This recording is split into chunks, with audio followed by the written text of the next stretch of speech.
nama saya Yudhistira Ningrum. Di sini saya akan menjelaskan salah satu contoh pengampunan di dalam kitab agama Katolik, apa penyebab lahirnya kemampuan mengampuni, dan apa dampak dari kemampuan manusia untuk mengampuni ke depannya.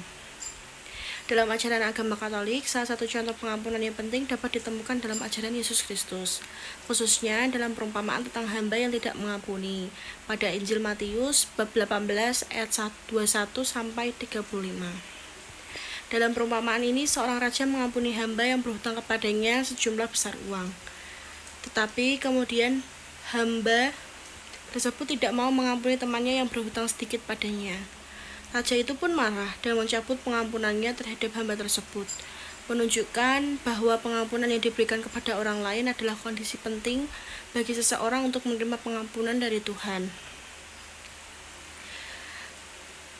Penyebab lahirnya kemampuan mengampuni. Kemampuan untuk mengampuni dalam ajaran Katolik berakar pada kasih dan belas kasihan yang diajarkan oleh Yesus.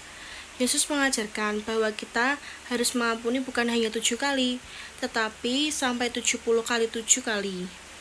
Dalam Injil Matius bab 18 ayat 22, yang berarti tanpa batas.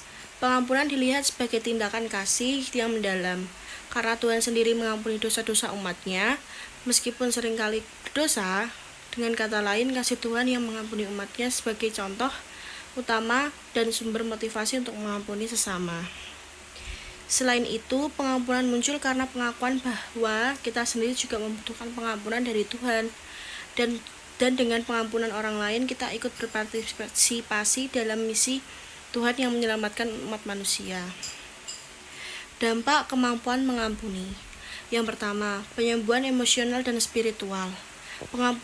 Pengampunan mengurangi rasa sakit batin yang disebabkan oleh dendam ataupun kebencian. Orang yang tidak mengampuni merasa beban emosionalnya lebih ringan.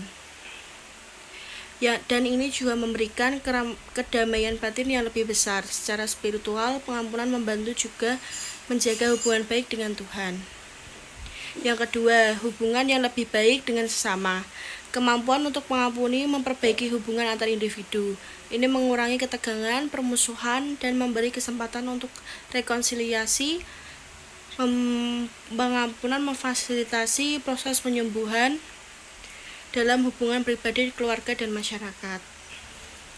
Yang ketiga, pertumbuhan moral dan rohani. Dalam ajaran Katolik, pengampunan dilihat sebagai tindakan yang mendekatkan seseorang kepada Tuhan dan meningkatkan kualitas hidup rohani. Mengampuni orang lain adalah bagian dari pencapaian kekudusan dan pertumbuhan dengan iman.